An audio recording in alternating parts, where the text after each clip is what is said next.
Grabe, ano? Itong matanda na ito, kahit saan, walang pinipiling lugar. Basta sisigaw, sisigaw, maninigaw, maninigaw. Oh!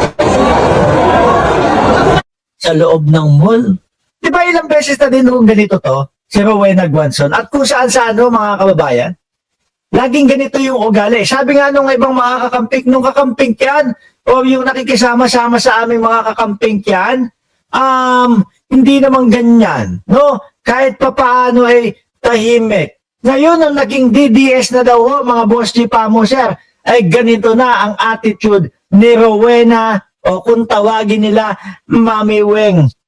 Baka buweng-buweng yan, ha? Baka buweng-buweng yan, mga bossing. Mami Weng Guanzon, pakinggan nyo. Nako, talagang nagagalit.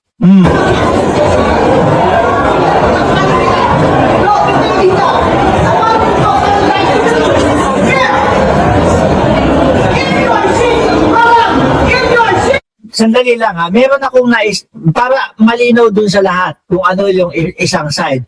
Meron akong nabasa na comment ho, mga bossing, na ang sinasabi, ang dahilan daw po kung bakit nagwawala si Rowena, Mami Weng nila, na Guanzon, mga kababayan, ay dahil sinita daw po nung, yun, yung minumura niya o yung sinisigawan niya. Sinita kasi daw umuubo nang nakabuka ang bibig. No, isa yun sa naririnig ko na dahilan kung bakit. Kumbaga, parang tipo bang, Ma'am, Madam, baka pwede naman po pakisara ang bibig ninyo. Kakagaling lang po natin sa panahon ng COVID. Di po ba? Kakagaling lang po natin sa panahon ng pandemya. Mano ba naman pakisara ang bibig ninyo? Saka daw nagalit ito, mga kababayan. Iyon ay walang kasiguraduhan, ha, kung totoo yung mismong sinasabi doon sa comment section. Pero yun daw ang isa sa dahilan o kung bakit daw nagsisigaw si Guanzon, kasi sinita siya. Wala naman yata masama doon, yung tipo bang, Madam, pakitakpan lang yung bibig. Kasi tumatalsik yung laway mo. Ayaw namin mahawa kung may ubo ka, kung meron kang sakit, o kung whatever na meron ka dyan. Diba? Kasi ito na yung naging reaction niya. Grabe naman. Nasabihan niya pa na mata pobre yung sinisigawan niya dyan.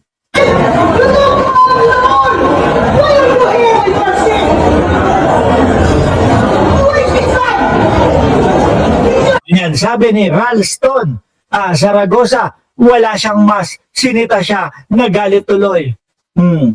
Ayaw ng masisita, mga boss. Hindi, paano ba naman? Siguro takpan mo yung bibig mong gano'n habang umuubo ka para hindi nagkalat yung nakakadiring laway mo dyan sa mall. Di po ba? Napaka-basic na lang po nun. Para hindi din matawag na kababuyan.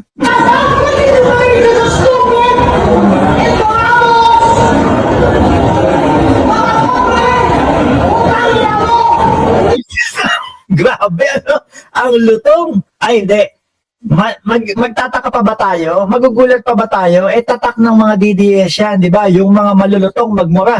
Yung mga DDS nga, kapag naririnig nila si Tatay Digong na nagmumura, talagang, nako, uy, Duterte! Nagsisigawan, Duterte!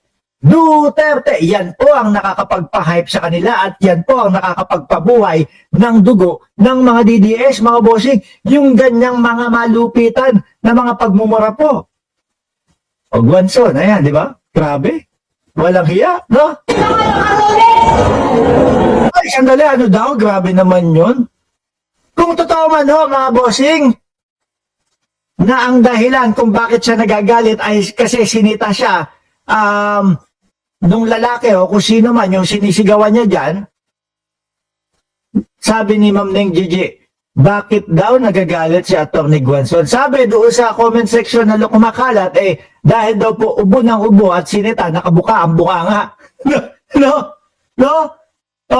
Ano sabi ni Rowena Guanzon? Ako po, ibig sabihin, pwede kitang sitahin, Rowena Guanzon. Idol-dol mo. Sa mukha mo. Grabe naman. So, ibig sabihin, ang pwede lang sumita kay Rowena Guanzon ay yung naka-Rolex Guanzon. At Gucci. Sabi ni Ma'am Delia Rosario, di raw naka-Rolex at Gucci. Alam mo, pinagandahan kita, Guanson eh. Oh. Eto. Hindi Gucci. Pero Louis Vuitton. Tinatapon lang namin ganyan yan. So kapag ikaw, nakita kita sa mall at uubo-ubo ka nang nakabuka yung bunganga mo, pwede kitang murahin. Kasi naka-Rolex ako. Tapos may Louis Vuitton ako. Pwede. Ano? Baka manliit ka sa akin ng gano'n. Diba? O kaya 5 Rolex, 4 na Rolex, isusuot ko, tapos pagmumurahin kita, sasabihin ko siya, PI ka! Takpan mo yung bibig mo! 5 Rolex ko! Grabe, mata pobre itong matanda na ito. No? Ibang klase. DDS nga ho, tatak DDS. Sabi ni Ma'am Neng Gigi, mukhang material pala yung si Guanzo. Ibig sabihin, kapag mayaman ka, pwedeng manita. Yeah. Ako kung makakasalubong ko at umuubo sa harap ko, nakabuka ang bunganga, mga bossy, ay nako, with matching mura. Bakit to? Naka-Rolex ako. At naka-ano ko, may Louis Vuitton ako kahit pa paano. Meron pa nga. Right? Pero kay Guanzong ko lang ho gagawin yon, mga kababayan. Kay Guanzong lang ho, mga bossing. Total, siya yung materialistic mga bossing di ba? Pang pwede lang to, ang pwede lang sumita sa kanya, naka-Rolex, naka-Gucci.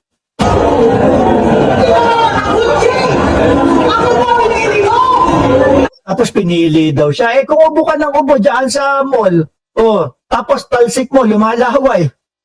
Walang pili-pili doon. Ikaw talaga, ikaw talaga ang pagsasabihan niya. Alam nga naman pagsabihan niya, yung ibang tao na hindi naman ubo-ubo. Yung hindi naman tumatalsik yung laway. Di po ba, mga kababayan? No, I want your name! I want your name! May pagkapulis din pala tong si no? Pulis Makati tong si Guanzon, mga bossing. Alam niyo po kung ano ibig sabihin ng Pulis Makati? Pulis Makati, hindi. Kailangan ko yung pangalan ko, no? Ayan. Viral siya ngayon. Mas siya ang sikat ngayon. Mas siya ang nakakahiya ngayon, mga kababayan. Di ba? Tapos eto yung ugali pa ni Guanzon.